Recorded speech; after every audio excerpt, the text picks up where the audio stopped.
Hola, buenos días. ¿Sí se escucha? Sí, sí te escuchas. Sí, sí se escucha. Muy bien, gracias. Pues vamos a iniciar. Y el día de hoy vamos a comenzar con la unidad de abordaje de la fisiología celular del sistema nervioso. Es decir, vamos a comenzar hablando primero de las neuronas, después nos vamos a pasar a la glía, y una vez conociendo los principios generales que rigen a todo el sistema nervioso, pues ya vamos a entrar a unidades posteriores donde se abordarán los sistemas sensoriales, motores y más complejos. Muy bien. Por lo que para la sesión de hoy vamos a conocer los principios básicos del funcionamiento de las neuronas en primer lugar.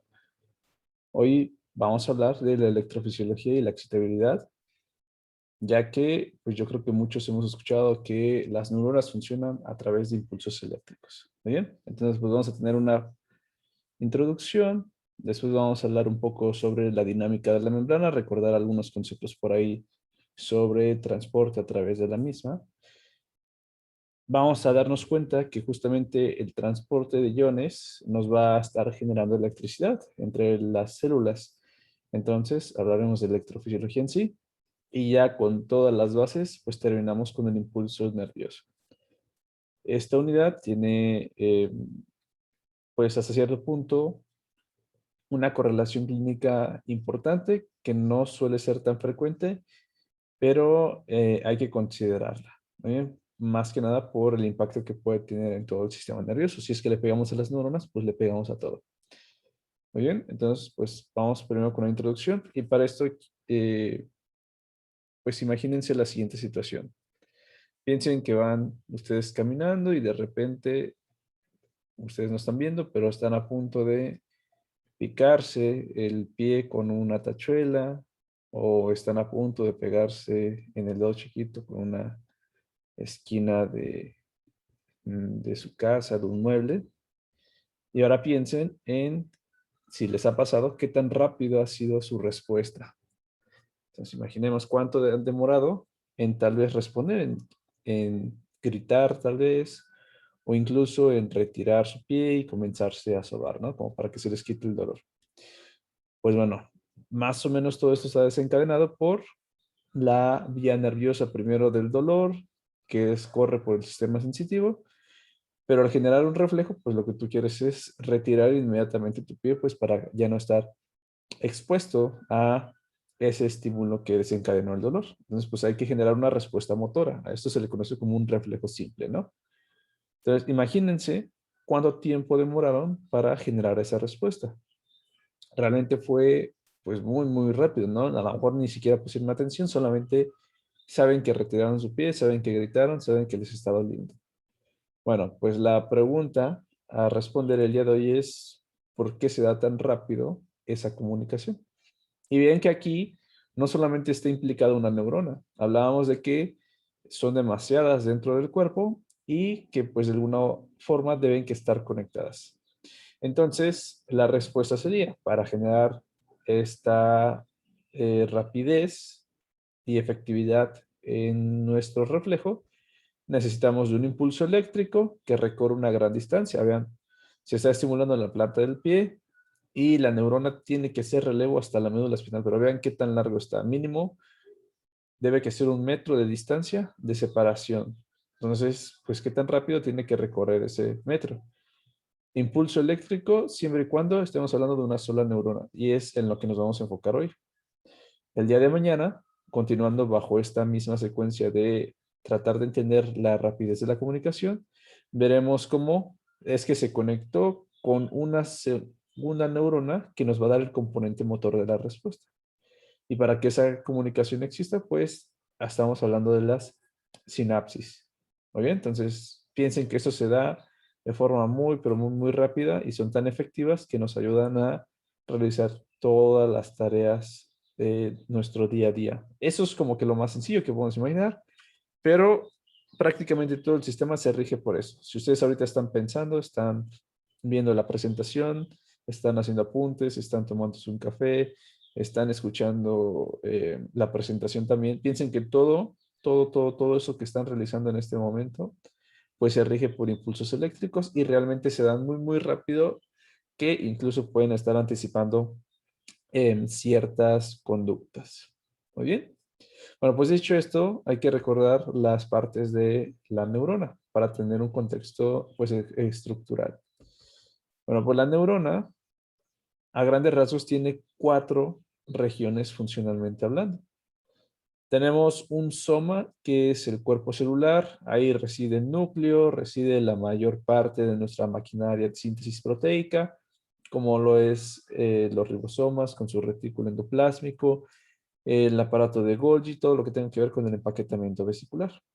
Muy bien. También vamos a tener la mayor cantidad de mitocondrias para satisfacer las necesidades metabólicas, que son muy, muy altas. Las neuronas realmente dependen de un metabolismo no aerobio. Siempre hay que estarle mandando oxígeno y glucosa, si no, empiezan a sufrir y es de los tejidos que más resienten cuando nos encontramos en una situación de hipoperfusión, de hipoxemia, etcétera. ¿Okay? Siempre va a haber datos neurológicos por este daño que puede estar generando. ¿Ok? Entre otras cosas, pues bueno, del axón van a salir o van a llegar ciertas prolongaciones que se llaman neuritas. Las neuritas pueden ser o las dendritas o el axón en sí. Hablemos primero de las dendritas. Esas son ramificaciones muy, pues de gran extensión. Suelen ser varias, ¿ok? Y su principal función de esas dendritas es funcionar como un receptor de información. Piensen que esto va a ser como un embudo. Aquí van a llegar pues varias sinapsis con estas dendritas. Y entonces, en general, todas las dendritas que convergen en un solo núcleo, entre estas dos estructuras funcionan como un embudo. Están concentrando toda la información que les está llegando. ¿Y esto para qué? Para que en el axón, que es otra parte de la dendrita, pero esta es una extensión que puede ser incluso muy, muy larga. Hablábamos de, en nuestro reflejo, por ejemplo, de la planta del pie hasta la médula espinal. Esta puede extenderse un poco más de 1 metro o puede ser mucho, muy corta, que casi parezca como una dendrita más. Entonces, ya que es la región que realmente se extiende a grandes distancias, esta nos haría pensar que es la que genera el impulso nervioso. Entonces, en el axón se genera el impulso nervioso. Entre el soma y las dendritas funcionan como un sistema de convergencia de señales. Reciben mucha información. Y por último, el axón, cuando ya va a terminar, va a generar también ciertas divisiones, como si fueran dendritas pequeñas, que le vamos a llamar terminal sináptico. Y como su nombre lo dice, es la región que termina prácticamente con nuestra neurita y que va a establecer contacto con muchas otras más neuronas o células efectoras. Entonces es aquí donde se da o la liberación del neurotransmisor o la conexión directa con otras células. Entonces aquí estas funcionan para la sinapsis. Pero ojo, aquí la sinapsis para comunicar y acá las dendritas es sinapsis, pero para recibir información. Y así son los 4 grandes componentes de la neurona. La terminal sináptica también tiene una alta densidad de mitocondrias y vesículas, ya que pues aquí se va a liberar el neurotransmisor que previamente debe que estar empaquetado en estas vesículas. ¿Ok? Esta es una neurona típica. Podemos tener distintos tipos de neuronas. Podemos tener neuronas pseudounipolares, como las sensitivas, donde tenemos un axón. Y se llama pseudounipolar porque parece como si fuera uno solito. Vean, esa es una neurona pseudounipolar. Se ve como si fuera un solo axón, pero vean, se extiende un axón A, por así decirlo, y un axón B. Esas son neuronas principalmente sensitivas. Tenemos otras neuronas como son las bipolares. Las bipolares, por otro lado, aquí sí salen 2 axones en sí. Aquí está uno y aquí está otro. Vean que del núcleo o del soma están emergiendo pues 2 axones y acá solamente es uno y se ve como si se continuara aparte el núcleo. Y por último tenemos a las células multipolares, que son como esas que se ve acá. Son varias prolongaciones, vean qué tan extenso es. Y realmente estas neuronas multipolares son las que más abundan en nuestro sistema nervioso. Desde lo más simple como esta neurona prototipo, que es una motoneurona, es decir, una motoneurona en la médula espinal que genera actividad motora, o neuronas más complejas como las fibras de Purkinje o las células de Purkinje que se encuentran en el cerebelo, ¿no? Que son las que mayor densidad de dendritas tienen. Bien, pues una vez conocido las neuronas y cómo es que tienen aplicación eléctrica y de sinapsis, pues vamos a hablar a detalle cómo es que se genera esta actividad eléctrica, ¿no? Conocer lo fundamental. Pues varias de esta actividad eléctrica realmente depende mucho de la membrana celular. La membrana es quien realmente nos da esta propiedad de generar actividad eléctrica en el organismo. Entonces, pues hablemos un poco de ella. La membrana celular es una bicapa lipídica, creo que ya más o menos lo conocen, que va a tener una cualidad que es anfipática, es decir, tiene tanto un componente hidrofílico como un componente hidrofóbico. Y todo eso depende de su principal composición, que es a base de fosfolípidos. Bueno, pues los fosfolípidos, al tener una cabeza con un grupo fosfato que las hace hidrosolubles, esa está en contacto con el agua, es decir, en el lado extracelular con el líquido extracelular y en el lado intracelular con el citosol, ¿ok? Y de aquí tenemos el componente lipídico que está orientado hacia el interior de nuestra membrana. Este interior, por su parte, es un componente hidrofóbico, es decir, no se lleva con el agua porque principalmente está compuesto por ácidos grasos. Muy bien. Y a lo mejor piensan, ¿y esto, pues, para qué es importante recordarlo? Bueno, ya que la actividad eléctrica depende del transporte de ciertas sustancias que tienen carga eléctrica. El que estas sustancias puedan atravesar o no la membrana celular depende de proteínas, ya que estas no pueden atravesar por sí solas la membrana. O sea, no se pueden disolver porque no se llevan. ¿Vale? Entonces, esa es a grandes rasgos la conformación de la bicapa lipídica. Entonces, ya que no podemos atravesar fácilmente, si es que tengo una carga eléctrica, necesito de ciertas proteínas transportadoras. Y realmente las proteínas incrustadas en la membrana, que pueden tener varias funciones, desde transportadores, desde enzimas, desde transductores de señales, desde uniones para generar contacto mecánico, etcétera. Pues bueno, la importancia es que muchas de estas me van a ayudar al paso. Muy bien. Y además, esas proteínas son quienes realmente nos ayudan a tener las funciones de la membrana. ¿Cuáles son estas a grandes rasgos? Pues vamos a repasarlas. La primera es que al estar separando el líquido intracelular del extracelular, funciona como un compartimento que está dividiendo eficazmente. Y no solamente limita, sino también genera distintas composiciones entre ambos compartimentos, es decir, entre el lado extracelular y el lado intracelular. Por otro lado, también nos ayuda a promover una permeabilidad selectiva. Yo creo que ya lo he escuchado, ¿no? La membrana es de carácter semipermeable. Permite el paso de ciertas sustancias, pero también limita el paso de otras. Y esto depende mucho de su composición en sí, que hablábamos del componente lipídico, pero también depende de qué proteínas tenga incrustadas en la membrana que puedan ayudarme o no a transportar solutos. Y esto nos lleva a la siguiente función, que es el transporte de solutos en sí. Ya que unos no pueden atravesar fácilmente la membrana por los lípidos, necesitan esa proteína transportadora. Y en eso nos vamos a enfocar un poquito más adelante.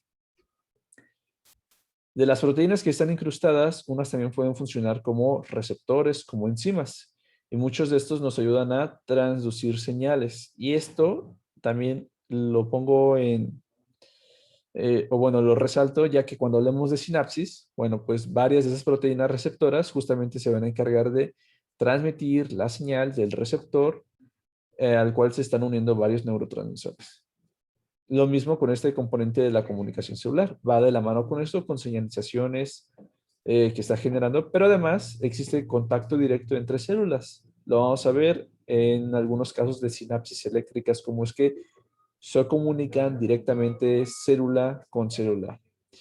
Y por último, y yo creo que la que más nos compete hablar el día de hoy es que gracias a que se pueden transportar distintos solutos a través de la membrana, puedo generar una diferencia de voltaje y es esto lo que me permite generar la bioelectricidad en nuestro organismo. ¿Ok? Bueno, entonces comenzamos primero a grandes rasgos con la función de compartimentalización. Hablamos de que nos permite dividir entre el líquido extracelular y el líquido intracelular. Muy bien. Y que esta división, a su vez, nos permite tener una composición distinta de estos dos grandes compartimentos.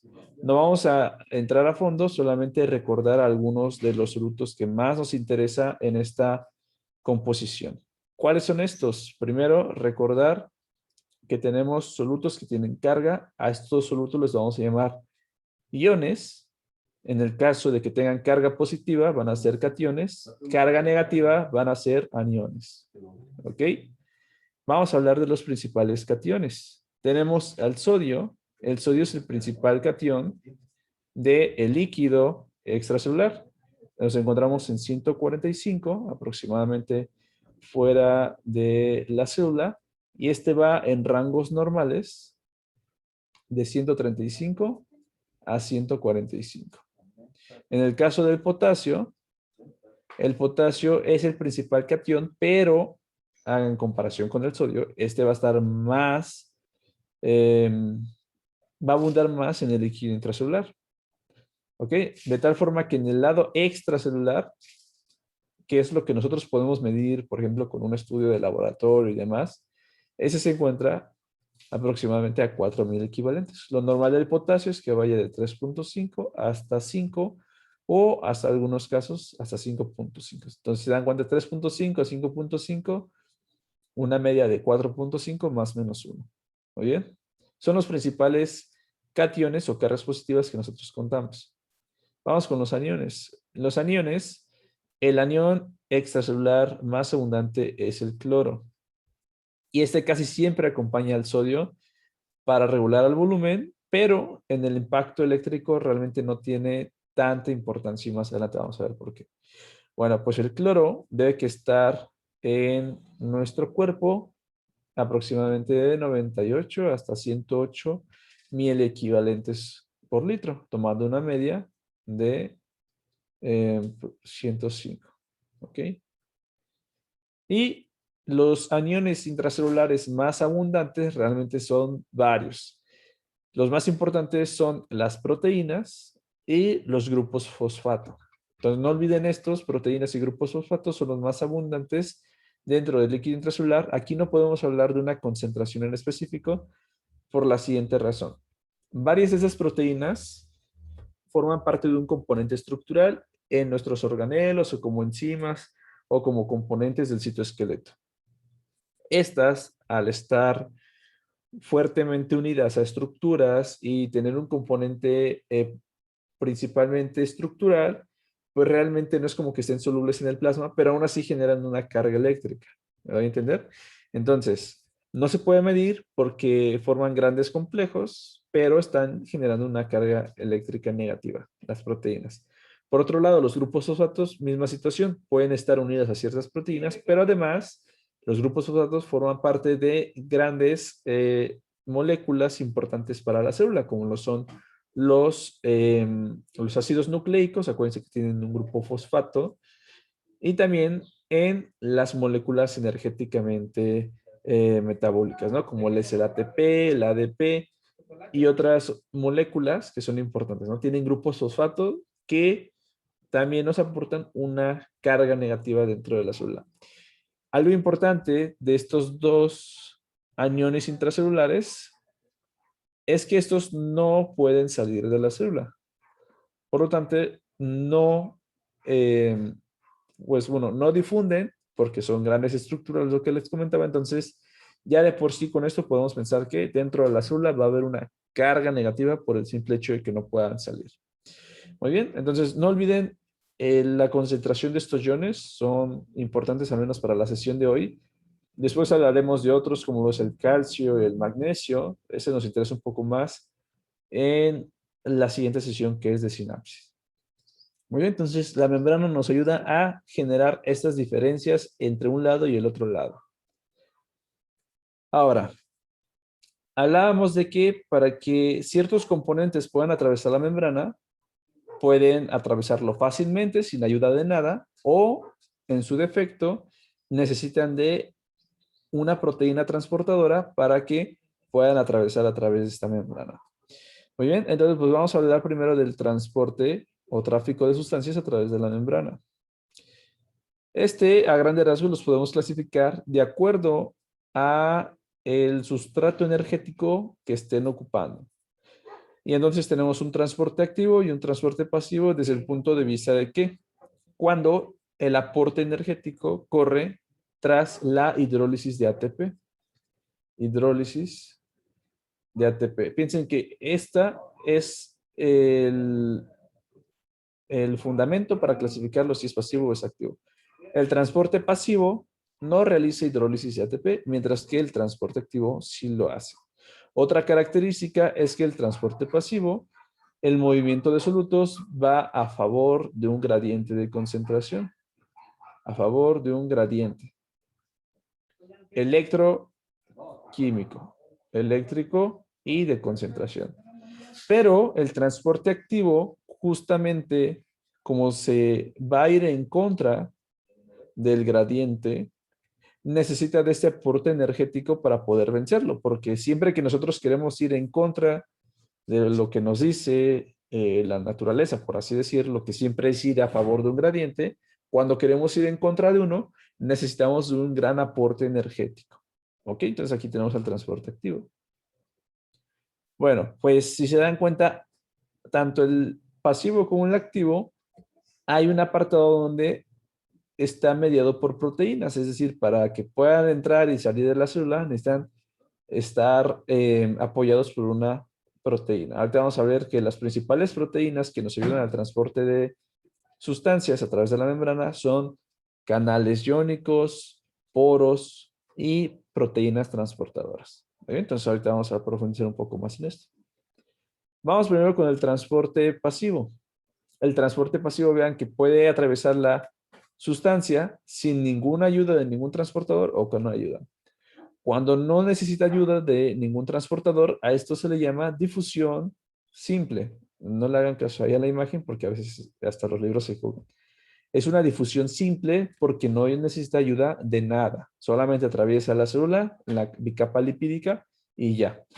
Principal forma de transporte a través de este mecanismo, los gases y sustancias que se lleven con los lípidos y que por lo tanto puedan atravesar, ¿no? Sustancias liposolubles, como lo son ciertas hormonas, ciertos lípidos y los gases principalmente. Aquellas sustancias que tengan carga no pueden atravesar la membrana lipídica porque al tener carga tienden a tener una interacción directamente con el agua y por lo tanto si son hidrofílicas pues no pueden atravesar. Entonces esas sustancias necesitan a fuerzas, una proteína para poder entrar a la célula. En el caso del transporte pasivo puede ocuparse un canal iónico, muy importante en esto de la actividad eléctrica, un poro, piensen que es como si fuera una dona, la ponen directamente en la membrana y pasa directamente la sustancia, ¿ok? No tiene compuertas como lo es en un canal y entonces realmente no está tan regulado. Algunos ejemplos de estos son las acoporinas por donde pasa agua entre cada extremo de la célula. ¿Bien? Y por último tenemos a la difusión, aquí no es simple, aquí sí es difusión facilitada, donde hacemos uso de una proteína que no es ni un poro, no es un canal, es un transportador. Y que estos transportadores, en comparación con los canales y los poros, no son exclusivos del transporte pasivo. Esos también se ocupan en el transporte activo. ¿Ok? Los transportadores pueden estar tanto acá como acá. Bueno, en el caso del transporte activo que utiliza hidrólisis de ATP, ¿ok? Este puede ser mediado por proteínas. ¿Qué proteínas? Transportadores. Y a su vez lo podemos clasificar en transporte activo primario, y transporte activo secundario. El primario, vamos a poner otro color. El primario se da por transportadores que se llaman bombas y en menor medida por otros transportadores que se llaman de tipo ABC. Muy bien. ¿Qué es lo que hacen estas bombas? Bueno, primero, acuérdense que estamos hablando que van a ir en contra del gradiente. Y pues para ir en contra, necesitamos realizar la hidrólisis. Las bombas tienen actividad catalítica, es decir, ellos realizan directamente la hidrólisis del ATP y por lo tanto pueden generar el transporte en contra de los gradientes. Ejemplos de eso es la bomba sodio y potasio. La bomba sodio y potasio, al al ir en contra de esos gradientes nos ayuda justamente a mantener los gradientes de la célula. Mantener los gradientes de la célula, no lo olviden. ¿Vale? ¿Qué otra bomba tenemos? Bueno, tenemos las bombas de calcio que nos ayudan a mantener las concentraciones del calcio. Esto es importante para liberación de neurotransmisor, pues nada más recuérdenlo para cuando hablemos de la siguiente sesión. Piensen que también hay bombas de calcio que regulan este ion. Y vean que para el cloro realmente no tenemos bombas que nos ayuden a mantener la concentración del cloro. El cloro realmente se mueve nada más por puros canales y sin ningún compromiso. Bien, ese es el transporte activo primario, quien realiza directamente la hidrólisis. El transporte activo, perdón, ese fue el primario. El transporte activo secundario es el que ocupa el gradiente generado por el primario, eso que hablábamos, para que pueda funcionar pues este mismo secundario, ¿no? El transporte activo secundario a su vez puede ser a través de intercambiadores, es decir, donde un soluto va hacia un sentido y otro soluto va en contra. Eso es un intercambiador. ¿Y cómo es que funciona? Dijimos que depende del primario. Si yo por alguna razón bloqueo a las bombas, el transporte activo secundario ya no sirve. Y esto porque quien utiliza este gradiente es principalmente el sodio. El sodio siempre va a tender a entrar y entonces algún otro soluto lo estamos acoplando para que salga de la célula. Eso es un intercambiador. Si yo bloqueo la bomba sodio y potasio que genera el gradiente para el sodio, pues ya no va a funcionar. El segundo tipo de transporte activo secundario es el cotransportador. Como su nombre lo dice, va a acoplar el transporte de dos sustancias, pero hacia el mismo lado. Es decir, el sodio está entrando, pero también está entrando otro soluto. ¿Bien? Y eso es un cotransportador. Estas dos proteínas o estos dos transportadores no realizan directamente hidrólisis de ATP. ¿Ok? Entonces, piensen que ellos dependen del primario, pero como dependen del primario, indirectamente sigue habiendo hidrólisis del mismo. Bien, entonces ese es cuando es mediado por proteínas que son transportadores. Y por último, el transporte activo también puede ser a gran escala a través de el uso de vesículas, ¿ok? Y esas vesículas, pues bueno, son importantes en el caso de la neurotransmisión química, donde usted tenga que liberar el neurotransmisor a través de exocitosis y esa vesícula que previamente liberó el neurotransmisor, pues necesita ser endocitada para generar un ciclo. Bueno, entonces el transporte vesicular es mucho más extenso, es menos específico porque agarra de todo y el ATP lo utiliza principalmente por la maquinaria mecánica, eh, ¿cómo se puede decir? Pero la maquinaria citoesquelética que necesita estar moviendo. Muy bien, entonces también realiza hidrólisis de ATP y también es transporte activo. Muy bien, ¿hasta aquí tienen alguna duda o ha quedado bien el mecanismo de transporte a través de la membrana? ¿Alguien quiere que se repita algo? ¿Se quedan en algún lugar?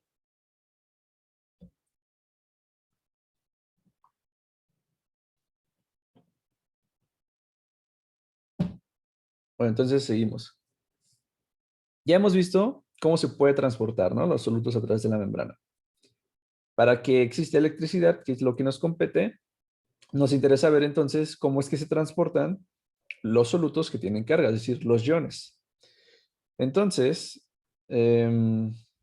Bueno, antes de ver los iones, vamos a ver la difusión simple, esta que les pongo acá, cuando no necesito un transportador. La difusión simple se rige por la ley de Fick, de la difusión. La difusión depende de lo siguiente. Siempre necesito un soluto y siempre necesito una membrana que sea permeable. Una membrana permeable, ¿ok? En el caso del soluto me interesa siempre un gradiente, ¿no? Porque ya dijimos que siempre va de a favor del gradiente. Y el gradiente puede ser tanto químico, a diferencia de concentraciones, o eléctrico, diferencias de voltaje dentro y fuera de la célula.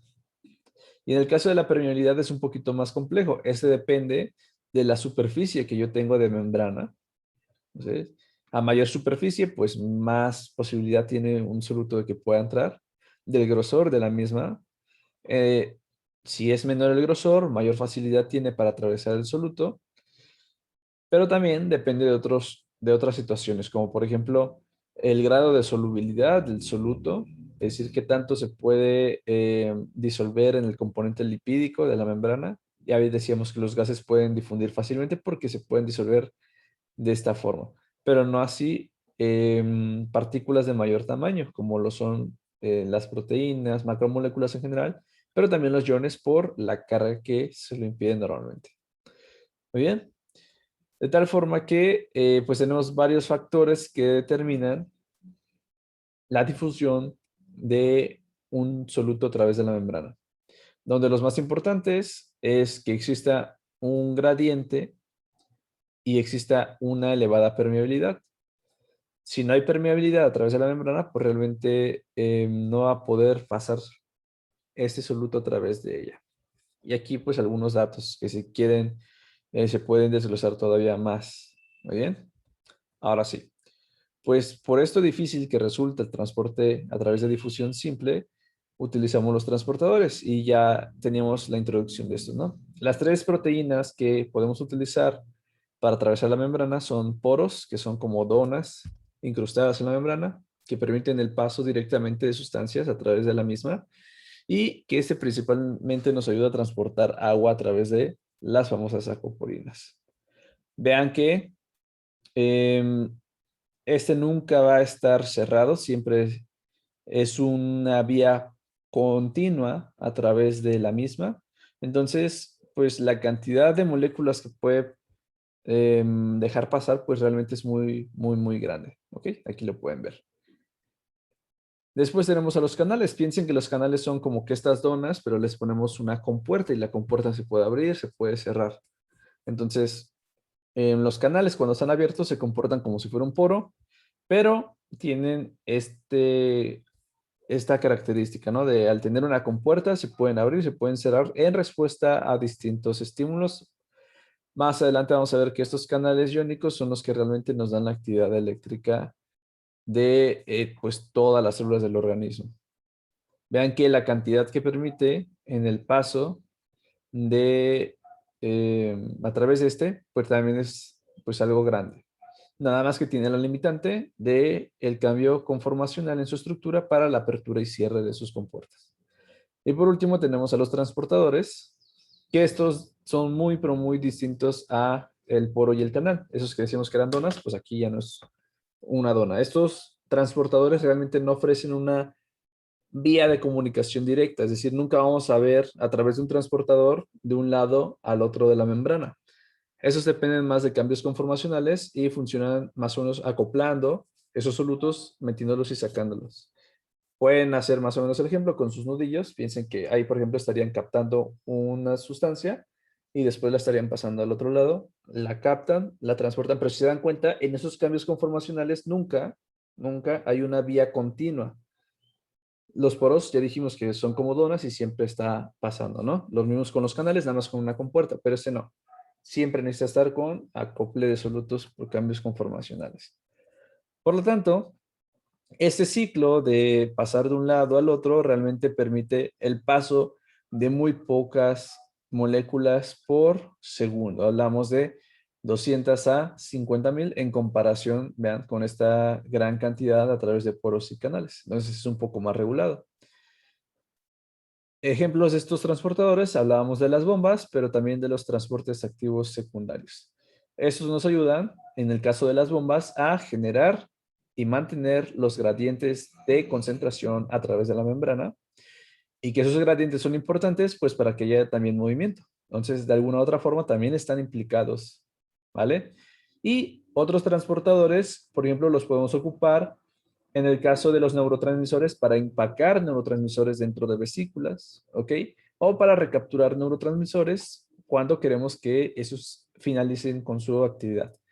Estos nuevamente los vamos a tocar en la siguiente sesión en sinapsis, pero ya llevamos el principio de cómo es que se van a transportar. Muy bien.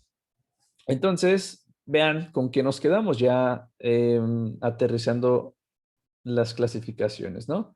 El transporte pasivo puede no utilizar un transportador y si te lo utiliza, puede ser un canal, ¿ok?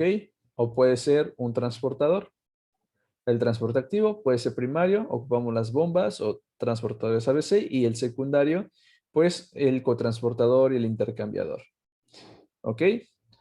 Esa es como que una tabla a manera de resumen de lo que hemos comentado. Nos dice hacia dónde es el flujo, si requiere algún transportador o una proteína general, si realiza o no hidrólisis de ATP, ¿ok? El grado de especificidad que pueda tener, saturación, etcétera, etcétera. Entonces, pues a grandes rasgos es un buen resumen de. Bueno, pues ya hemos visto cómo es que se mueven las cosas a través de la membrana. Ahora vamos a hablar de otra cosa que nos ayuda a entender demasiado esto, que es la electricidad. Entonces, pues hay que tener cierta noción de algunos conceptos, más que nada, en el abordaje de la misma. Entonces, a grandes rasgos, ¿qué es la electricidad? La electricidad es esa energía que se genera por el movimiento de electrones, ¿ok? De un átomo a otro cuando existe una fuerza que se está aplicando. Esa es la electricidad, desde lo más, ¿cómo se puede decir? Desde lo más molecular, hablando. Entonces, aquí no nos especifica qué fuerza es la que se necesita aplicar para generar este paso de un electrón a través de un átomo a otro átomo. Entonces, la fuerza aplicada puede ser una fuerza química, como en el caso de las baterías. Las baterías, piensen que la composición de sustancias que tienen dentro hace que generen esta interacción. Pero también puede ser otro tipo de fuerzas. Por ejemplo, cuando ustedes frotan un globo con su cabello o con alguna alfombra, empieza a generar electricidad también. El frotamiento, entonces el frote genera esta fuerza. Entre otras más, energía térmica, energía lumínica o contacto directo también pueden generar electricidad, ¿no? Entonces, por eso lo dejamos como que de forma muy, muy general. ¿Qué energía nos interesa dentro de nuestro organismo para estar generando electricidad? Principalmente la energía química, ¿ok? Entonces, la energía química, gracias a los gradientes de concentración que justamente mencionábamos, es quien genera la electricidad en el organismo o en las células del organismo.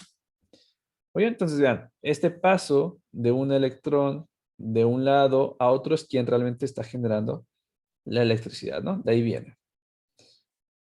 Un poco de terminología que vamos a utilizar mucho y que me gustaría dejar claro desde ahorita para que no suene confuso una vez que estemos abordando ya el tema, es conocer varias unidades hablando de electricidad.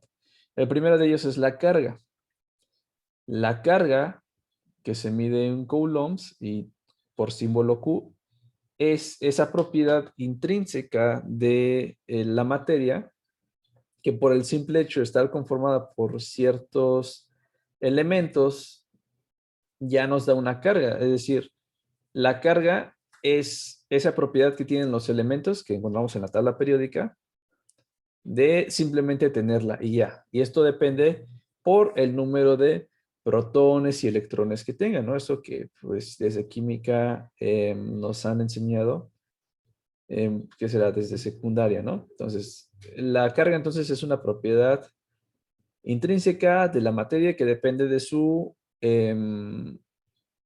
pues, de un componente más atómico, ¿no? Entre más electrones tenga, más negativo voy a hacer, más carga negativa. Entre menos electrones tenga, menos negativo voy a hacer, y entonces ahí hablo de que adquiere una carga positiva. Entonces, los electrones son quien realmente me dan la actividad eléctrica.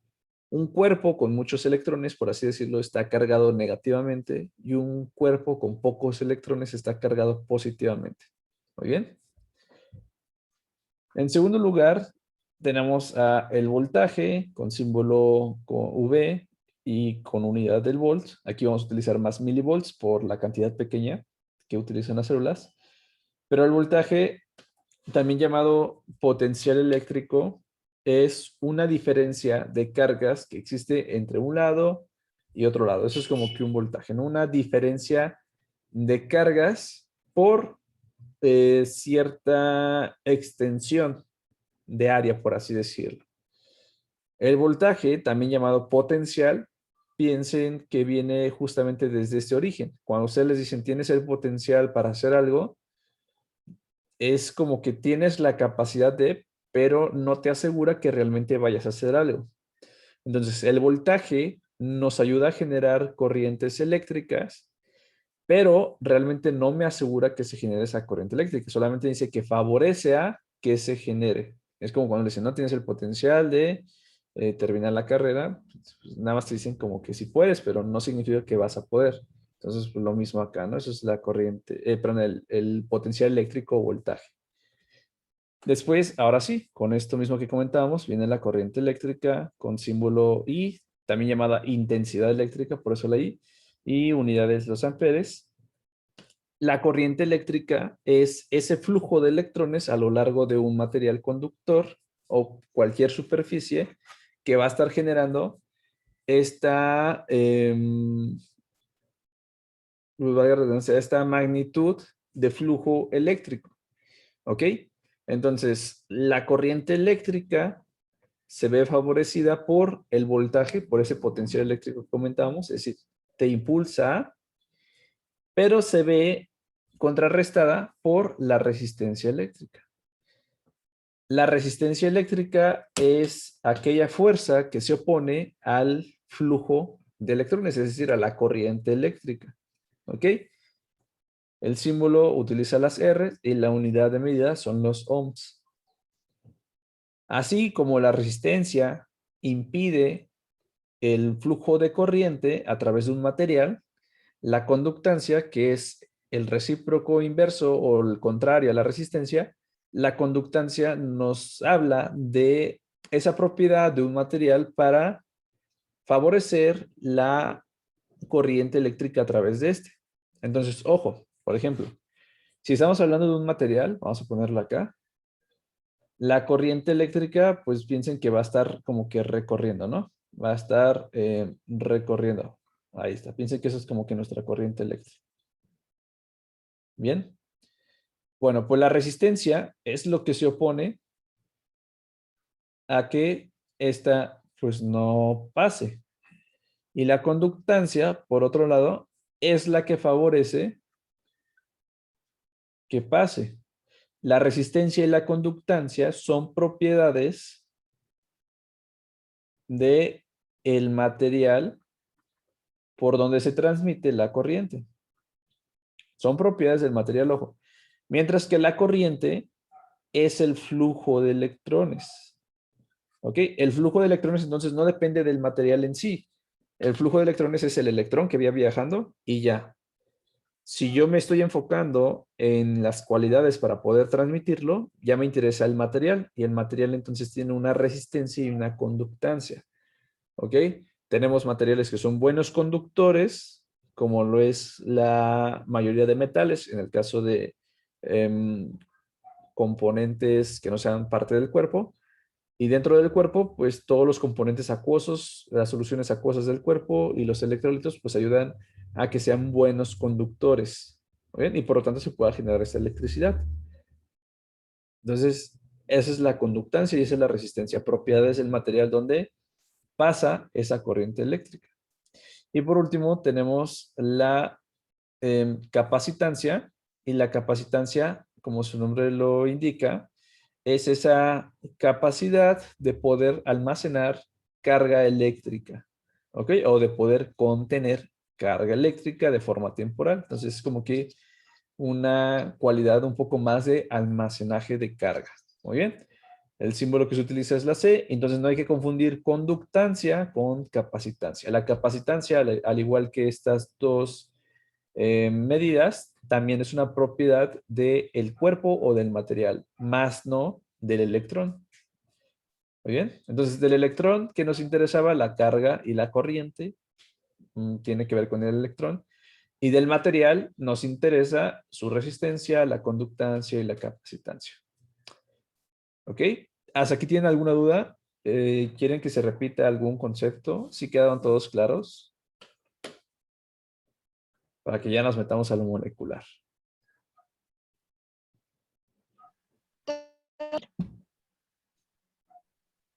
¿Sí?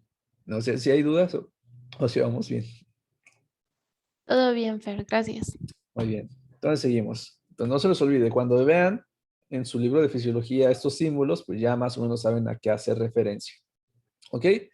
Bueno, pues como todo esto se rige por electricidad, vamos a ver a grandes rasgos las dos grandes leyes que rigen prácticamente toda la electricidad, sin entrar a detalle, y que realmente es algo que nos va a servir a comprender el tema, no nada más es pues meter esto por hablar, ¿no? No somos ingenieros, no somos electricistas como para conocer esto a fondo. Bueno, entonces la electricidad la podemos clasificar en una electricidad estática y una electricidad dinámica. La electricidad estática se da gracias a cargas eléctricas, mientras que la electricidad dinámica, como su nombre lo dice, es que hay un movimiento de cargas, y el movimiento de cargas dijimos que genera una corriente eléctrica. Muy bien. Entonces vamos a hablar primero de la electricidad estática y la ley que rige a este tipo de electricidad, y después a la dinámica y la ley que rige esta. Empezamos con la ley de Coulomb, y la ley de Coulomb nos habla de la interacción que existe entre cargas eléctricas, es decir, la electricidad estática, ¿no? Bueno, pues entonces hablábamos que los cuerpos pueden estar cargados de forma positiva o de forma negativa, dependiendo de qué tantos electrones tengan. Realmente nosotros no solemos mover mucho los protones, porque eso implica algo muy complejo. Entonces siempre lo vamos a ver desde el punto de vista de electrones, ¿ok? Entonces, un cuerpo con carga negativa es porque tiene un exceso de electrones. ¿Ok? Y los electrones al tener carga negativa, pues bueno, pues se entiende, ¿no? Entender la carga positiva no es como que tenga en sí más protones. Esto no le hagan tanto caso acá. Lo que sucede es que tiene menor cantidad de electrones. Entonces es como si fuera menos negativo, pero como siempre se toma desde un punto de vista comparativo, si yo comparo un cuerpo positivo con un negativo, el negativo significa que tiene mayor cantidad de electrones respecto al positivo. Muy bien. Entonces, pues la electricidad estática se da gracias a este exceso de carga que podemos tener.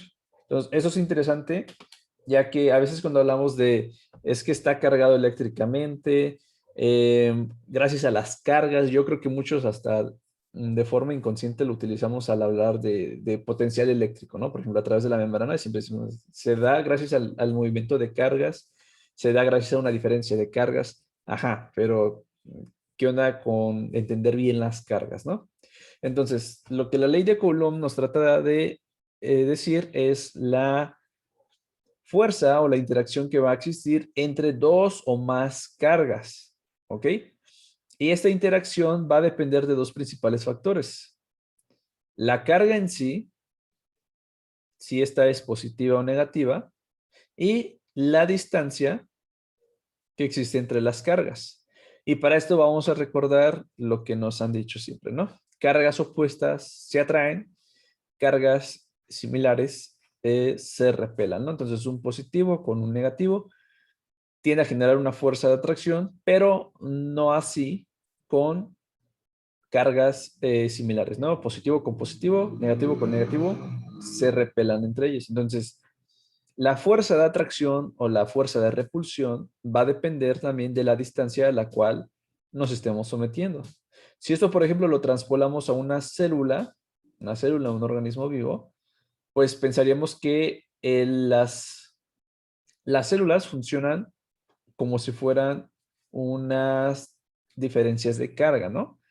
Es decir, al haber diferencias de concentraciones que ya comentábamos por la membrana y al haber diferencia de estas concentraciones de iones que tienen cargas a su vez, pues generaría este principio de la ley de Coulomb, ¿no? Por eso es que algunas sustancias las puede atraer con mayor fuerza, algunas sustancias tiende a repelerlas por este componente, ¿no?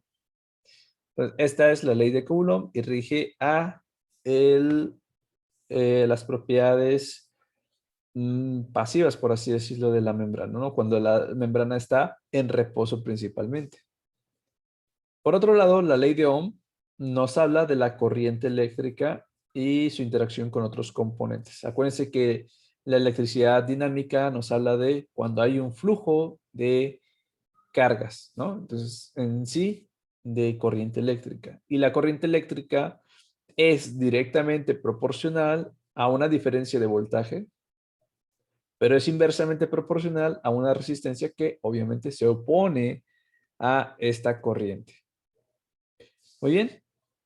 Entonces, más o menos recordando, si nosotros incrementamos la diferencia de voltaje, incrementa la corriente eléctrica. Pero si nosotros incrementamos la resistencia, ¿qué es lo que sucede con la corriente? Pues va a disminuir. Por eso es que son inversamente proporcionales y hay que considerarlos. Bien, la pregunta sería, ¿en las células existe corriente eléctrica? Sí, ¿verdad? Pues al estar moviendo nosotros iones a través de la membrana, a través de estas proteínas transportadoras que comentábamos, pues se genera corriente eléctrica. Y esta corriente eléctrica pues va a depender de la diferencia de voltaje que exista dentro y fuera de esta misma célula. Acuérdense, siempre a favor de un gradiente, no nada más quedarnos con un solo concepto. Es un voltaje en algún lado y un voltaje en otro lado. Y debe que haber una diferencia para que pueda haber corriente. Si el voltaje dentro y fuera es el mismo, no va a haber corriente. Es como la parte de la sangre, ¿no? Si no hay diferencia de presión, no hay flujo de sangre. Aquí, si no hay diferencia de voltaje, no hay flujo de electrones. Muy bien. Y pues también tenemos resistencias en la membrana que impiden que éstas puedan estar fluyendo. Bueno, pues si nosotros aterrizamos todo esto, vamos a tratar de entender lo siguiente y vamos a ver si ustedes mismos pueden responder. Si es que nosotros tomamos, en este caso, una neurona y se nos ocurre poner un electrodo dentro de la célula y un electrodo fuera de la célula, vean que nos va a estar dando un registro de diferencia de voltaje de aproximadamente menos 65 milivoltios. ¿Esto qué quiere decir? Que dentro de la célula, o bueno, más bien, que fuera de la célula existe 65 veces más una carga positiva respecto a la parte intracelular, o como lo quieran ver, o que dentro de la célula existen 65 veces más cargas negativas respecto al exterior. Entonces, la pregunta es, a ver si la pueden responder con lo que hemos comentado. ¿Por qué hay electricidad en las células? ¿Ustedes por qué creen que existen? Lo pueden poner en el chat o lo pueden mencionar. Pero ¿por qué creen que existe electricidad?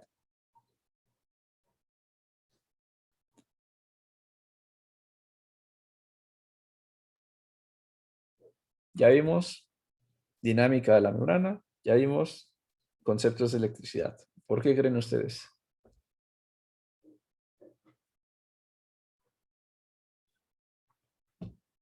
Si ustedes van ahorita a su casa y le empiezan a decir a sus familiares, ¿sabías que funcionamos con electricidad? A lo mejor no entienden luego, ¿no? Y a lo mejor ahorita nosotros tampoco. Pero pues es justamente lo que tratamos de descifrar, ¿no? O sea, ¿por qué hay electricidad en algunas células, o bueno, en general en todas las células de mi organismo? Bueno, pues la respuesta es que son dos situaciones. La primera es que existe un gradiente de concentración, ¿ok? Y este gradiente de concentración depende tanto de la membrana que ayuda a compartimentalizar y dividir. ¿Y recuerdan quién dijimos que generaba y mantenía los gradientes de concentración normalmente? las bombas, ¿verdad? En este caso, la bomba que más nos interesa es la bomba sodio-potasio. Entonces, por eso hay gradientes de concentración, hay diferencia. Al haber diferencias, ya con eso, si hay diferencia de iones que sostienen cargas, ya va a haber, hasta cierto punto, diferencias de voltajes. Ya hay cargas implicadas dentro y fuera. Pero también al tener transportadores de iones, que son los canales principalmente, cuando se mueven los iones a través de la membrana, están generando una corriente eléctrica. Entonces, vean, tenemos tanto cargas como corriente eléctrica, electricidad estática como dinámica. Muy bien. Entonces, el modelo eléctrico celular, que es lo que les pongo aquí como subtema, trata de explicar cómo es que se genera prácticamente todo esto. Trata de entonces de transpolar una célula como si fuera un circuito eléctrico. Ese que en física nos enseñan muy bien, que ponemos, por ejemplo, ¿no? Un circuito en serie, nos ponen acá el voltaje y después sale una resistencia, otra resistencia y regresamos, ¿no? Entonces es un circuito en serie. Tenemos la resistencia y acá sale la corriente. Otros circuitos serían como que en paralelo. Aquí tenemos nuestro voltaje, pero tenemos resistencias entre estos. ¿Ok? Entonces, pues básicamente lo que trata de explicar el modelo eléctrico celular es aterrizar a una célula con sus características y sus propiedades a un circuito eléctrico que comúnmente se manejan en física. ¿Muy bien? Entonces, ¿quién dijimos que nos da el gradiente de concentración? Principalmente la bomba, sodio y potasio. ¿Cómo se genera ese transporte de iones y esta corriente eléctrica? Gracias a canales iónicos. ¿Bien? Entonces hablemos de los canales iónicos. Ya vimos más o menos cómo funcionan, que tienen compuertas y demás. Los canales iónicos realmente son transportadores muy, pero muy, muy específicos. Es decir, no permiten el paso de cualquier sustancia. Son específicos, la mayoría de ellos, hacia un solo ion. Por ejemplo, un canal puede permitir el paso del sodio, pero no así el paso del potasio, siendo que el sodio y el potasio son cationes. ¿Y esto a qué se debe? Bueno, a que en la estructura de nuestro canal contamos con un filtro de selectividad. Este registra el tamaño, en este caso del sodio, que es más pequeñito, con su grado de hidratación, en comparación con el potasio, que es mucho más grande. Oye, pues no lo va a dejar pasar. ¿Qué otra cosa tiene? Bueno, pues va a tener un poro, que es a través del cual va a estar pasando. Muy bien. Va a tener sus compuertas para estar cerrándose y abriéndose. Vean que esas son como que las compuertas. Pero además puede tener ciertos sensores que me van a ayudar a regular su apertura. Por lo tanto, podemos clasificar a los canales iónicos como no regulados. A esos canales también se les llama canales de fuga, porque siempre están abiertos. Es como si fuera un poro, si se dan cuenta. Siempre va a estar, aunque tenga su compuerta, la dona siempre va a estar abierta y va a estar comunicando el lado intracelular con el extracelular, ¿no? Y por otro lado, los canales regulados pueden estar abriéndose y cerrándose en respuesta a distintos estímulos, como lo pueden ser cambios de voltaje, como los canales voltaje dependientes, respuestas químicas como neurotransmisores, como segundos mensajeros, como algunas hormonas incluso. Entonces, algún ligando o incluso fármacos, algún ligando hace que se abren o se cierren canales. Y por último, también yo puedo abrir o cerrar un canal en respuesta a estímulos mecánicos, como por ejemplo deformar la membrana celular, generar presión, etcétera, etcétera. Entonces vean, prácticamente que los canales regulados pueden tener distintos estímulos que moderen la apertura y cierre de sus compuertas. ¿Ok? Y ahora sí, ya que hablamos de los canales iónicos que realmente nos dan la actividad eléctrica de todas las células, pues vamos a ver cómo es la representación de nuestro modelo eléctrico celular. ¿Ok? Recuerden que es transpolar una célula y sus características a un circuito eléctrico clásico. Bueno, primero vamos a considerar esta parte de acá. La célula, al tener su bicapa lipídica, ¿ok? Y al estar separando una carga dentro y fuera de la célula, va a funcionar como si fuera un capacitor. Acuérdense que ese nos ayudaba a almacenar una carga por un lado y otra carga por otro lado, ¿no? Esto es como que un capacitor clásico, depende de dos placas, es una cierta distancia y pues bueno, va a estar generando diferencias. Vean que el lado exterior es más positivo que el interior. Ese suele ser más negativo, ¿no? Entonces ya por ese simple hecho sabemos que podemos almacenar cargas eléctricas como si fuera una pila. ¿Ok? La pila almacena carga eléctrica, pero cuando ustedes la conectan ya a un circuito, por ejemplo, la pila por sí sola no está generando electricidad, pero cuando la ponen en su control, lo ponen en un dispositivo, ya genera el funcionamiento de eso porque lo puede transmitir esa carga eléctrica. Entonces, así lo mismo con las células. Están almacenando carga y esta, pues va a ser importante cuando yo quiera generar una corriente eléctrica, porque ya dijimos que la diferencia de cargas, que es el potencial eléctrico, genera o favorece la corriente eléctrica, ¿no? Entonces, para que exista corriente eléctrica, ¿qué necesito hacer?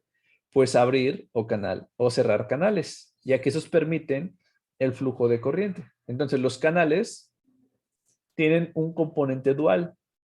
Pueden ser las capacitancias en sí, pero las conductancias en sí. Las conductancias, acuérdense que es saber qué tanto estoy dejando pasar la corriente a grandes rasgos, es el inverso de la resistencia, ¿ok? Y pues dependiendo de qué tantos canales tengo, si tengo pocos canales, la conductancia es menor, pero la resistencia es mayor, siempre va de la mano, ¿no? La conductancia y la resistencia para tomarlos como inversos entre sí. Muy bien, entonces, si yo ya tengo una diferencia de voltaje, como una pila, yo ya tengo canales, pues ya puedo generar una corriente eléctrica. Y vean entonces, esa sería la representación global de nuestro modelo eléctrico celular. Pues como yo tengo canales específicos para cada uno de los iones, pues cada corriente de cada ion va a dar una corriente global. Si yo sumo todas, pues me va a dar una corriente global. ¿Ok? Y esta corriente se va a dar cuando exista, ¿qué? Un cambio en el potencial neuronal, por ejemplo, un potencial de acción. Pero si la célula está en reposo, por ejemplo, no va a haber corriente eléctrica, solamente se están separando las cargas a través de estos mismos, ¿no? Entonces vean cómo seguimos como si fueran capacitores para cada uno de estos iones.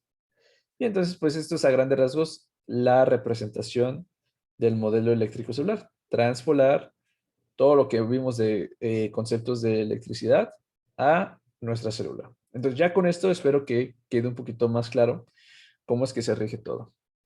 Bien, ahora sí, pues ya vamos como que a lo que han escuchado varias veces, supongo, que son los potenciales de membrana. Acuérdense que potencial eléctrico es una diferencia de voltaje, ¿no? Dentro y fuera de la célula, a grandes rasgos. O diferencia de cargas dentro y fuera de la célula. ¿Ok? Entonces, pues los potenciales de membrana es cualquier cosa que genere esa diferencia dentro y fuera de la célula. Y tenemos varios potenciales de membrana. Vamos a comenzar con el más sencillo. Vamos a comenzar con el potencial de equilibrio. Para explicar esto, imagínense la siguiente situación. Vamos a ponerla acá. Vamos primero con el potasio. El potasio, recuerden que lo tenemos mayormente concentrado dentro de la célula, 140 contra los 4 que están fuera de la célula. Muy bien. Vean que por gradiente químico, gradiente de concentración, es decir, voy a ir de donde hay más concentración a donde hay menos concentración. El potasio tiende a salir. ¿Ok? Entonces el potasio tiende a salir por gradiente químico. Pero una vez que está saliendo, ¿qué es lo que sucede? Adentro va quedando menos potasio y va cambiando el voltaje dentro de la célula. Y lo que sucede es que dentro de la célula, acuérdense que teníamos las proteínas y los grupos fosfatos que son aniones intracelulares que no pueden salir, son no difusibles. Entonces, esos aniones, al estar dentro y que no pueden salir, van a estar generando una carga negativa. Por lo tanto, si no hubiera estos aniones, el potasio se estaría moviendo hasta que yo logre, por ejemplo, si son aquí 140, hasta que aquí sean 72 y acá sean 72. Y ya, no se movería para más el potasio. Pero esto no sucede, ¿por qué? Porque al tener una carga negativa dentro de la célula que no puede salir, va a impedir que salga por completo el potasio, porque vean que por diferencia de cargas, el potasio es positivo, los aniones intracelulares son negativos, obviamente, va a estar atrayéndolos, ¿ok? Va a estar atrayéndolos, va a estar atrayéndolos. Entonces, el potencial de equilibrio es ese valor de membrana en el cual yo estoy equilibrando las fuerzas que participan en el movimiento del potasio. Es decir, aquellas que van a favor del gradiente químico y aquellas que van en favor al gradiente eléctrico. Y vean que al existir tanto un gradiente químico como un eléctrico, el potasio no se iguala dentro y fuera porque lo impiden los aniones. Entonces, si yo registrara esto, como lo poníamos en un principio, si ponemos un electrodo acá y acá, más o menos voy a registrar menos 90 milivoltios dentro de la célula por el simple hecho de que tengo aniones que están atrayendo al potasio y que no permiten que este salga por completo. ¿Ok? Entonces, hasta aquí, ¿sí se entiende lo que es un potencial de equilibrio? ¿Sí queda claro? ¿A alguien no le quedó claro?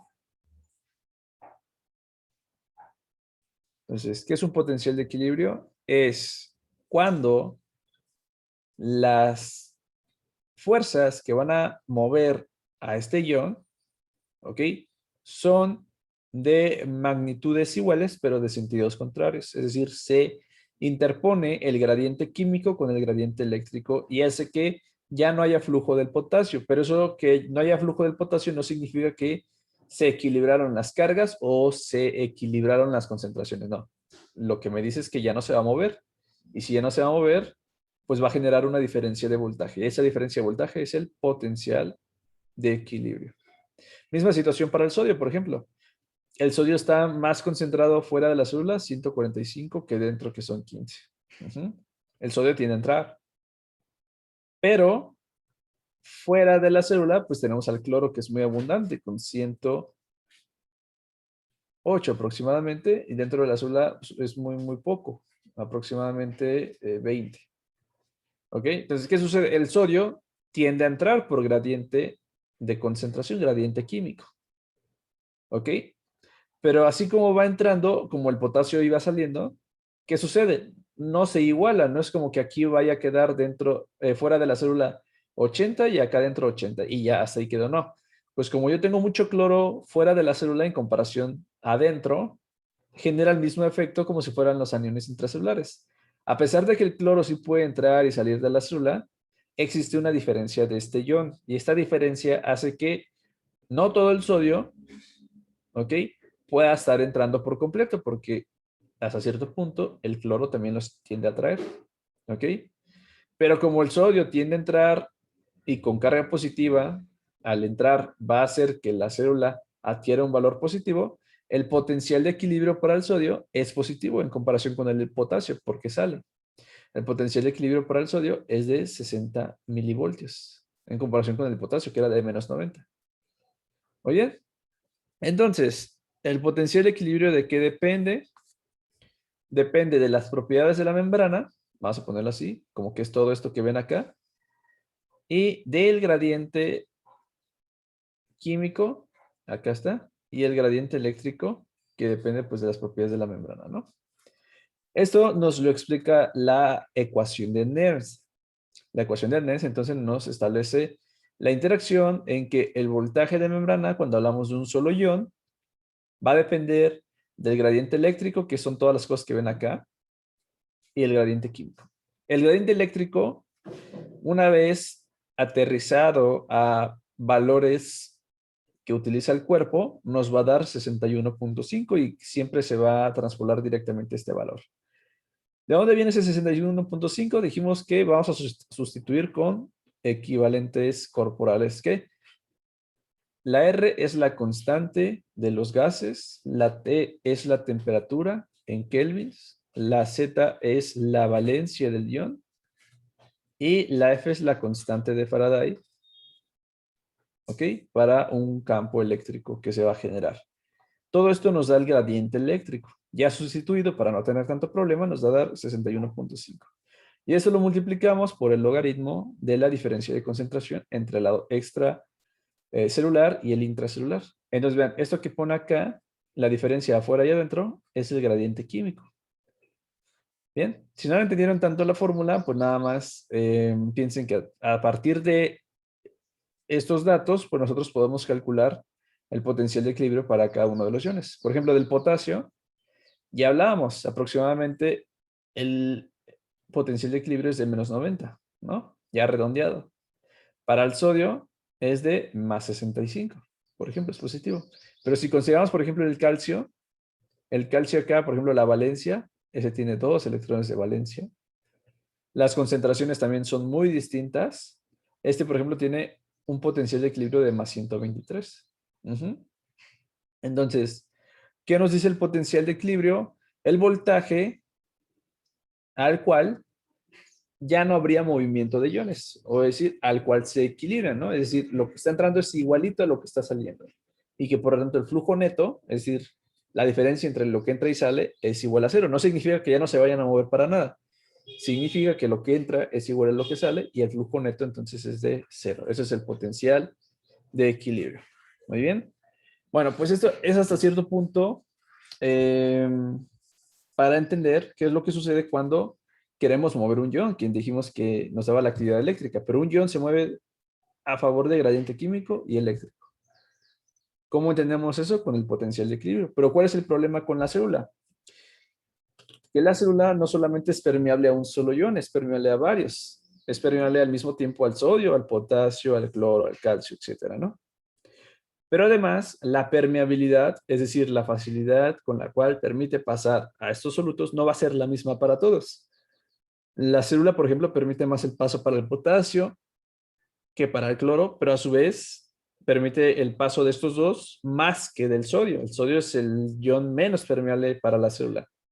Entonces, pues a alguien se le ocurrió en algún momento, pues sabes que como la célula no nada más transporta un ion y transporta varios, pues hay que hacer una fórmula para conjuntar todo esto. Entonces llega el concepto de potencial de membrana en reposo, el cual es esa diferencia de voltaje dentro y fuera de la célula que se genera en un estado basal, es decir, sin ninguna actividad, sin ninguna función, y que va a depender de todos los iones que yo tengo y de sus permeabilidades relativas. Vean que la fórmula casi es lo mismo que la de la ecuación de NEMS. Todo esto se sustituye directamente, nos da el 61.5, pero vean que la única diferencia que vamos a tener es que agregamos las permeabilidades. Entonces, aquí la ecuación es como si fueran la suma individuales de los potenciales de equilibrio para cada ion multiplicado por sus permeabilidades. ¿Y esto por qué? Porque la permeabilidad no va a ser la misma para todos los iones a través de la membrana. Si fuera, por ejemplo, la misma, pues nada más sumamos directamente los potenciales de equilibrio, ¿no? Entonces, eso es importante, las permeabilidades. Y algo importante es que todas las células de nuestro organismo, todas, nuevamente todas, tienen un potencial de membrana en reposo, todas. ¿Por qué? Porque todas tienen una diferencia de concentración dentro y fuera de la célula y son permeables a ciertas sustancias. Y aquí, por ejemplo, en la tabla podemos ver los potenciales de algunas células. Neuronas, músculo esquelético, liso y cardíaco, que son tejidos excitables, manejan aproximadamente los siguientes valores. Para las neuronas es de -70, para el músculo esquelético es de -90, para el músculo cardíaco también aproximadamente es como de -90 o -70, dependiendo qué tipo de fibra sea. Y para el músculo liso es un poquito menor, de -50. Otras células, por ejemplo, los eritrocitos, tienen un potencial de reposo de -10 aproximadamente. ¿Qué comparten todas estas células? Que todas tienen un potencial de membrana de reposo negativo. Todos son negativos. La pregunta ahora sería, ¿por qué los potenciales de membrana de reposo son negativos? ¿Ustedes por qué creen que todos son negativos? Ah, y nada más como dato, hasta las bacterias también tienen un potencial de reposo negativo, ¿eh? La pregunta sería, ¿por qué es negativo? ¿Por qué se imaginan ustedes? Bueno, pues en lo que responden, justamente vamos a tratar de entender eso. Vamos a tratar de entender por qué todo tiende a generar un potencial negativo. Es decir, que la parte intracelular es más negativa respecto al exterior. Para conocer los determinantes, vamos a pensar en todas las situaciones que favorezcan a esta carga negativa neta en el interior. Por ejemplo, ya comentábamos unos de esos, ¿no? Pues todas las estructuras intracelulares por proteínas, por grupos fosfatos, ya esas al no salir y tener carga negativa, ya de por sí están contribuyendo a generar una carga negativa. Pero esta no va a ser suficiente y ahorita nos vamos a dar cuenta. Entonces aquí tenemos como que un factor. Los aniones intracelulares que normalmente no pueden difundir hacia el exterior, ya contribuyen a una carga. La segunda es que el potasio tiende a salir por su alta permeabilidad, ¿no? Entonces ya dijimos, el potasio tiende a salir, le gana más el gradiente químico que el eléctrico, ¿no? Entonces, si el potasio sale, pierdo cargas positivas dentro de la célula. Y si yo pierdo cargas positivas, me mantengo más negativo. Ya llevo como que otro factor. Hablábamos que las permeabilidades para la célula no son las mismas para todos sus iones. Entonces, esta alta permeabilidad del potasio permite que este pueda salir demasiado y entonces se estén perdiendo cargas positivas.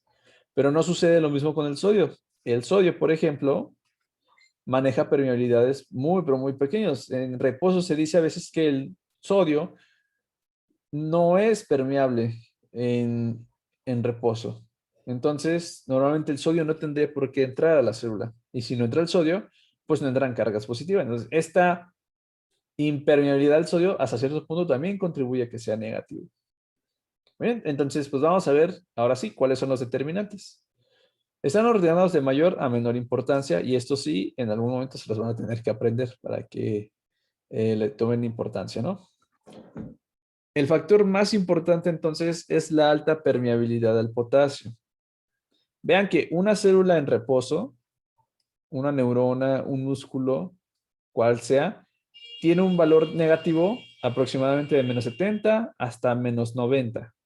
¿Y recuerdan cuál era el potencial de equilibrio para el potasio? Justamente de menos 90, entonces se parece mucho. Entonces, algo nos está diciendo que la permeabilidad al potasio es muy, pero muy elevada. Entonces, vamos a hablar a grandes rasgos de cuáles son los valores para la permeabilidad. Por ejemplo, para el potasio, la permeabilidad es de 1. Es decir, que el potasio puede difundir sin ningún problema a través de la membrana, porque tengo varios canales que pueden permitir su salida. Esos canales que permiten la salida del potasio sin ninguna regulación son los canales de fuga de potasio. Canales de fuga.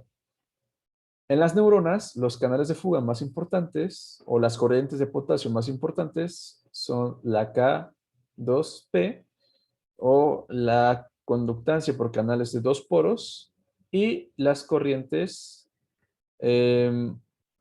rectificadoras de entrada, ¿ok? Que son las corrientes KIR. Esos son los canales que nos ayudan a mantener el potencial de membrana en reposo en los tejidos, como las células neuronales y las musculares. Oye, entonces al tener un canal de fuga, la permeabilidad es muy, muy elevada. ¿De cuánto? De 1. Vamos, por ejemplo, con la permeabilidad del cloro. La permeabilidad del cloro es de 0.5, es decir, la mitad del cloro puede difundir sin ningún problema a través de la membrana. Pero si nosotros tomamos en cuenta la permeabilidad para el sodio, es un valor pero muy, muy pequeño, es de 0.05. Vean que en comparación con el 0.5 y 1, perdón, es muy, pero muy, muy pequeña la permeabilidad del sodio.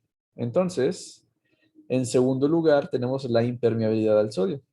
Si la membrana fuera permeable al sodio, el valor del potencial de reposo de la célula no se parecería al del potasio, adquiriría un valor más positivo porque se parecería más al potencial de equilibrio del sodio. ¿Ok? Entonces, como resumen de estos dos datos que estamos comentando de las permeabilidades, nos damos cuenta que el potencial de membrana de reposo se parece mucho a el potencial de equilibrio al cual la célula sea más permeable, en este caso el potencial de equilibrio del potasio. Vean que, por ejemplo, para de menos 70 a menos 90, que es el de equilibrio del potasio, son 20 milivoltios. De esos 20 milivoltios, realmente lo aportan los demás iones, el sodio y el cloro, muy, muy pequeña contribución realmente, ¿no? Por la permeabilidad baja que tiene estos. Bien. En tercer lugar, tenemos a los aniones intracelulares que no pueden difundir hacia el lado extracelular, como las proteínas, grupos fosfato. Y por último, tenemos a la bomba sodio y potasio. ¿Por qué la bomba? Si bien la bomba saca 3 iones sodio y mete 2 iones potasio, tú dirías, ah, ¿sabes qué? Está sacando una carga positiva de más. Saca más una carga de más. Realmente, pues tú dirías, esto contribuye a que sea más negativo la parte intracelular. Pero realmente es que la bomba sodio y potasio contribuye menos del 5% del potencial de membrana de reposo de las células. Muy poco. La importancia de la bomba de sodio y potasio es que me ayuda a generar los gradientes. Y los gradientes son quien a su vez generan la fuerza impulsora para que se puedan mover los iones una vez que haya un canal. Entonces, una cosa es tener el canal que me va a ayudar a que se pueda transportar a través de la membrana, pero otra cosa es que quién va a generar que se muevan, ¿no? Ya decíamos, quien genera que se muevan son los gradientes. Si no hay gradientes, pero tengo canales, aún así no se mueve nada, no se mueven para nada las cargas porque no hay una diferencia que esté apoyando eso.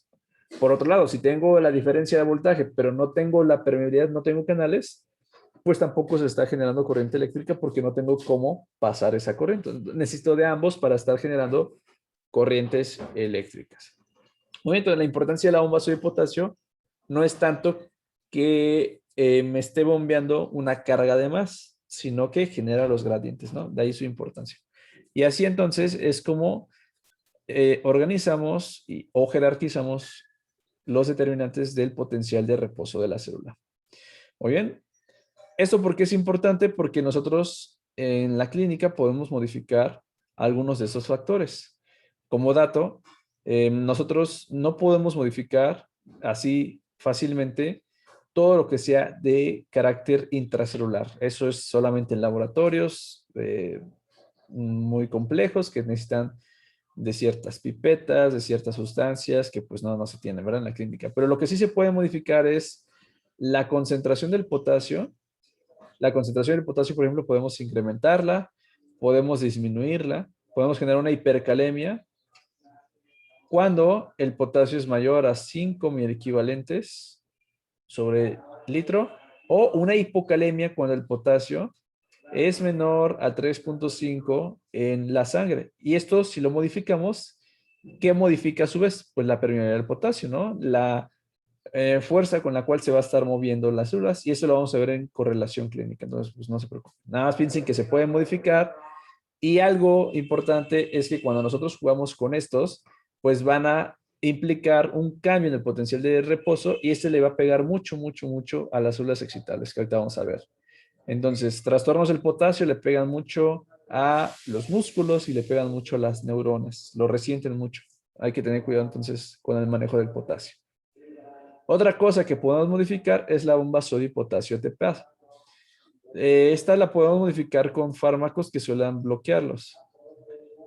Los bloqueadores de la bomba sodio y potasio se llaman digitálicos y algunos de estos son la guabaína, la digoxina y el digital. Esos fármacos bloquean a la bomba sodio y potasio.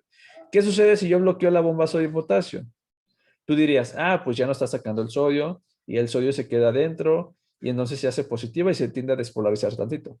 Y sí, tiende a despolarizarse tantito, pero acuérdense que el mayor impacto de la bomba es generar gradientes. Entonces, ya no genera tanto gradientes y si ya no hay gradientes, ¿qué sucede con el transporte de solutos? Aunque haya canales, pues va a estar modificándose, ¿no? Entonces, disminuiría la cantidad de potasio que estoy difundiendo porque ya no la estoy recapturando de regreso. Entonces, pues mucho ojo con esto, con los determinantes y qué de esto puedo modificar yo. Ahora, esto es el potencial de reposo cuando una célula no genera ninguna actividad. El potencial de reposo se puede modificar. Se puede, se puede hacer menos negativo o positivo o se puede hacer más negativo. Los cambios en el valor del potencial de reposo tienden a generar cierta nomenclatura.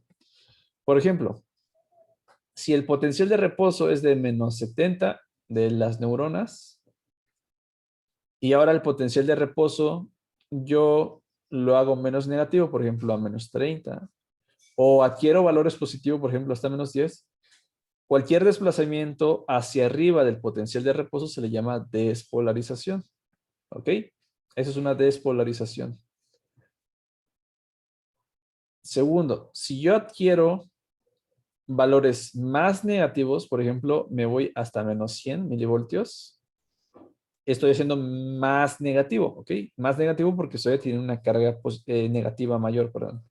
Entonces, desplazamientos hacia abajo del potencial de membrana de reposo se le llama hiperpolarización. Y yo creo que han escuchado ustedes un concepto que se llama repolarización. La repolarización es esa situación donde, por ejemplo, estoy despolarizado a más 10 o a menos 30. La repolarización sería cualquier cosa que instaure nuevamente el potencial de membrana de reposo. Por ejemplo, si estaba positivo, que regrese nuevamente al reposo. Esa sería una repolarización. Muy bien.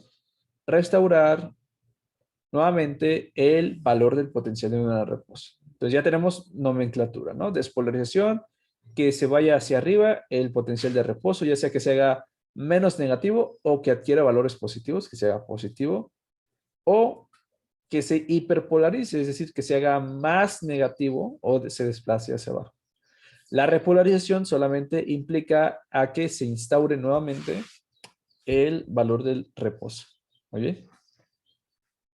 Bueno, entonces, ¿cómo es que se pueden generar cambios en el potencial de membrana de reposo? Pues las células pueden responder a ciertos estímulos. Y esta respuesta a estímulos es algo llamado excitabilidad, que es como que el siguiente subtema que vamos a ver. La excitabilidad, ¿qué es? Es la capacidad de las células de responder a un estímulo, ¿ok? Un estímulo, por definición, es cualquier energía ambiental que sea susceptible a generar una respuesta celular. Entonces, excitabilidad, ¿qué es? Que un estímulo genere una respuesta en una célula, ¿ok? Y este cambio o esta respuesta está representada principalmente a nivel del potencial de reposo. Entonces, la excitabilidad, ese estímulo, genera un cambio en el potencial de membrana de reposo. Y ahorita vamos a hablar de él. Primero vamos a hablar del estímulo. El estímulo, nuevamente, es cualquier energía ambiental que sea susceptible de generar una respuesta en una célula. ¿Muy bien? Entonces, los estímulos podemos clasificarlos de acuerdo a su naturaleza en estímulos eléctricos, vaya, la electricidad en sí, es estímulos químicos, como lo pueden ser neurotransmisores, hormonas o algunas otras sustancias, por ejemplo, como irritantes, en sustancias, por ejemplo, odoríferas, sabores, son estímulos químicos. Estímulos mecánicos, por ejemplo, presión, distensión, etcétera, etcétera. Estímulos térmicos, frío, calor, y estímulos lumínicos, como pues son si hay luz o no hay luz, ¿no? Esa es la naturaleza del estímulo. De acuerdo con el tejido excitable, ¿ok? Los tejidos excitables, entonces, tenemos algunos ejemplos, son las neuronas, los músculos y las glándulas endocrinas. La respuesta se va a traducir a lo que haga cada una de esas células especializadas. Por ejemplo, la excitabilidad de una neurona se traduce a generar un impulso eléctrico. El músculo se traduce siempre su actividad a generar contracción. Y la glándula se traduce a secreción de sustancias, en este caso hormonas. ¿Muy bien? Esos tres tejidos son tejidos excitables. Todos estos, para generar su respuesta, necesitan modificar su potencial de membrana de reposo. Y cada uno de esos tejidos tiene un estímulo adecuado. El estímulo adecuado, por definición, es la naturaleza del estímulo al cual responde mejor ese tejido. Por ejemplo, las neuronas responden mejor a un estímulo eléctrico. El músculo responde mejor a un estímulo químico, que es, por ejemplo, un neurotransmisor. El músculo esquelético, por ejemplo, responde muy bien a la acetilcolina, que es un neurotransmisor y es una sustancia química. ¿Ok? Las glándulas endocrinas, por ejemplo, también responden bien a estímulos químicos. Y así con varias situaciones. Entonces, el estímulo adecuado no es otra cosa más que el estímulo al cual la naturaleza del estímulo, al cual responden mejor los tejidos excitables. El estímulo adecuado para un músculo es químico, pero eso no significa que un estímulo eléctrico también pueda generar una respuesta. Lo puede hacer, pero de forma menos eficaz. Lo mismo sucede con una neurona. Una neurona trabaja bien con un estímulo eléctrico, pero a lo mejor un estímulo mecánico le puede costar más tiempo para generar una respuesta. ¿Ok?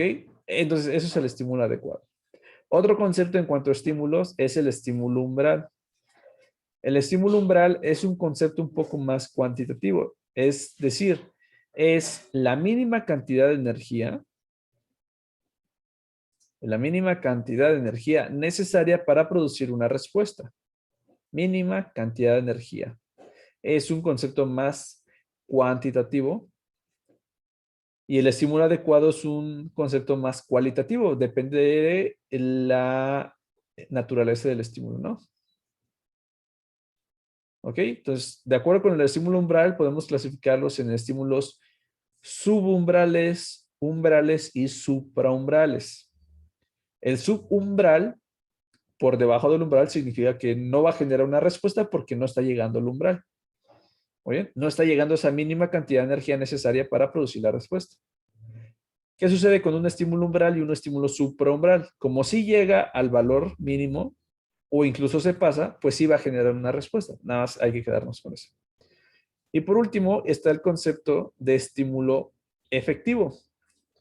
El estímulo efectivo es cualquier estímulo que genere una respuesta.